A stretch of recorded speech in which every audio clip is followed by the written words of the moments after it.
بدر میں پوری طرح شکست کے بعد مکہ کے کافروں نے 3000 لوگوں کی فوج تیار کی اور مسلمانوں پر حملے کے لیے مکہ سے روانہ ہوئے۔ مسلمانوں نے بھی مدینہ کے ڈیفنس کے لیے 1000 صحابہ کی فوج تیار کی۔ اب پھر وہی بدر والا سسٹم تھا کہ کافروں کی فوج مسلمانوں سے 3 گنا زیادہ تھی۔ Not a big deal, right? Yes. But اس بار مکہ والوں کی فوج میں ایک ینگ اور ٹیلنٹڈ لڑکا اور بھی تھا جس کا نام تھا خالد۔ رسول اللہ صلی اللہ علیہ وسلم نے مدینہ کے اندر رہ کر لڑائی کرنے کا مشورہ دیا، لیکن زیادہ صحابہ نے کہا کہ مدینہ سے نکل کر اوپن ڈیزرٹ میں لڑائی کرنی چاہیے، اور رسول اللہ صلی اللہ علیہ وسلم نے اپنی رائے چھوڑ کر میجورٹی کی رائے مانی، اور مدینہ سے 1000 صحابہ لڑائی کے لیے روانہ ہوئے۔ رسول اللہ صلی اللہ علیہ وسلم نے اس فوج کو 3 گروپس میں ڈیوائیڈ کیا: مہاجرین، اوس اور خزرج۔ 1000 صحابہ میں سے صرف 100 کے پاس باڈی آرمر اور شیلڈز وغیرہ تھے، اور صرف 50 گھوڑے تھے۔ اس کے مقابلے میں 3000 مکہ کی فوج آ کر احد کے مقام پر رکی اور مسلمانوں کا انتظار کرنے لگی۔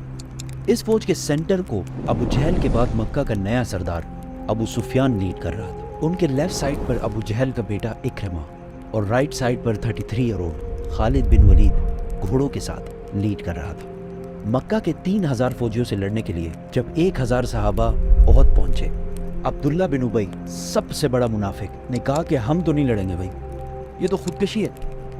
عبداللہ بن ابی اور اس کے 300 ساتھی مسلمانوں کی فوج سے الگ ہو گئے۔ یہ ایک پری پلانڈ سازش تھی یا جو بھی تھا۔ اب مسلمان صرف 700 رہ گئے اور ان کے سامنے 3000 کی فوج کھڑی تھی۔ رسول اللہ صلی اللہ علیہ وسلم نے 50 آرچرز تیر انداز اس پہاڑ کے اوپر بھیجے تاکہ مکہ والے پہاڑ کے پیچھے سے حملہ نہ کر سکیں، اور ان 50 لوگوں کو کلیئر آرڈر دے دیا کہ اگر تم دیکھو کہ مسلمان جنگ جیت چکے تم نے پہاڑ سے نہیں اترنا، اور اگر تم دیکھو کہ مسلمان ہار گئے ہیں اور پرندے ان کے جسموں کا گوشت کھا رہے ہیں تب بھی تم نے اپنی جگہ سے نہیں ہلنا۔ کافروں کی فوج سے ایک بندہ سامنے آیا اور مسلمانوں کو چیلنج کیا۔ حضرت علی نے جا کے پھر اس کا بھائی سامنے آیا اور حضرت حمزہ نے اس کو بھی ختم کر دیا۔ پھر وہاں سے آتے گئے اور مسلمان ساروں کو مارتے رہے۔ اسی کے ساتھ دونوں فوجوں نے حملہ کر دیا۔ پہلے لڑائی تھوڑی سخت ہوئی، لیکن آہستہ آہستہ صحابہ ان کو کرش کرتے گئے اور مکہ والے حوصلہ ہارنے لگے، اور تھوڑی سی لڑائی کے بعد بدر کی طرح میدان سے بھاگنے لگے۔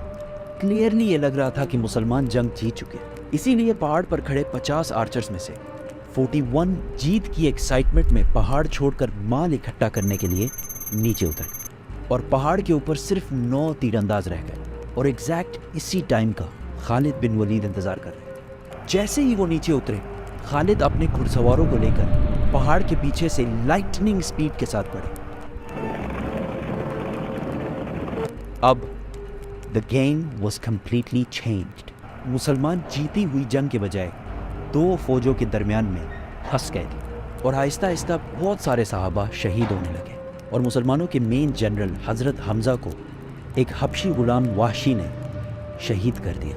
And to make it even worse, دونوں فوجوں سے لڑنے کے دوران وہاں ایک افواہ پھیل گئی کہ محمد صلی اللہ علیہ وسلم کو بھی شہید کر دیا گیا، اور یہ افواہ اس لیے پھیلی کہ جب خالد بن ولید پہاڑ کے پیچھے سے حملہ کر رہے تھے تو ان کے ایک گروپ نے محمد صلی اللہ علیہ وسلم کے کیمپ پر حملہ کر دیا، اور اس ٹائم وہاں پر رسول اللہ کی پروٹیکشن کے لیے صرف 9 لوگ موجود تھے۔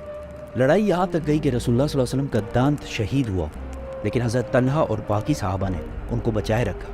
9 ڈیفینڈرز میں سے 7 جب شہید ہوئے تو کافروں کو لگا کہ انہوں نے رسول اللہ کو بھی شہید کر دیا، کیونکہ انہوں نے مصعب بن عمیر کو شہید کیا تھا، جن کی صورت رسول اللہ صلی اللہ علیہ وسلم سے بہت ملتی جلتی تھی۔ اتنے میں مسلمانوں کی فوج کسی طرح وہاں سے نکل کر پیچھے ہٹی اور رسول اللہ صلی اللہ علیہ وسلم کو پروٹیکٹ کر کے پہاڑ کے اوپر لے گئی، اور پہاڑ کے اوپر دوبارہ فارمیشن بنائی اور لڑائی کے لیے بالکل ریڈی ہو گئی۔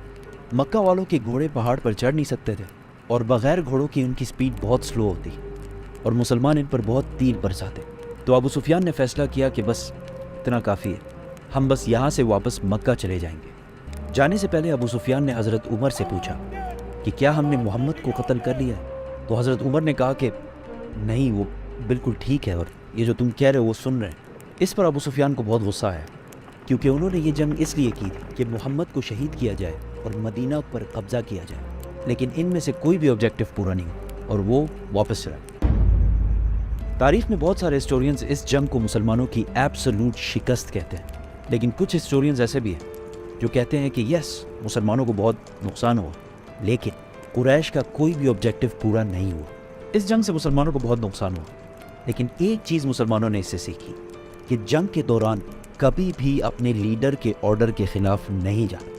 اور پھر آنے والے سالوں میں بڑے بڑے سپر پاورز کے ساتھ ان کی لڑائی میں کبھی بھی مسلمانوں نے کسی بھی لیڈر کی خلاف ورزی نہیں کی. مکہ کی فوج واپس تو چلی گئی لیکن اس بار ابو سفیان نے پورے عرب سے 10,000 کی فوج جمع کر کے مسلمانوں پر حملے کی